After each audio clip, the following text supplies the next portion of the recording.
F'Kastilja tlaqqa l-ewwel darba l-Kunsill tar-Regolaturi taħt it-tmexxija tal-Kummissarju għas-Simplifikazzjoni u Tnaqqis tal-Burokrazija Anthony Agius De Celis.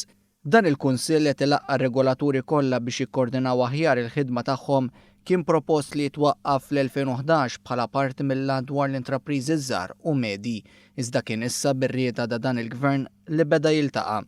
Fil-ftuħ ta' din il-laqgħa Chairman Anthony Agius De Celis spjega kif bil-liġi dan il-Kunsill għandu mandat biex jiltaqa' 3 darbiet fis-sena u saħaq li fejn hemm materji li regolaturi għadhom ma ndirizzawx dawn jiġu indirizzati f'qafas regolatorju jiltaqa' taħt kappa waħda. Is-Segretarju Permanenti ewlieni Mario Kutajjar qal li filwaqt li s-servizz taċ-ċittadin qed jiġi ċentralizzat għal aktar effiċjenza mhuwiex ħsieb tal-Gvern li dan il-Kunsill itellef l-awtonomija lir-regolaturi.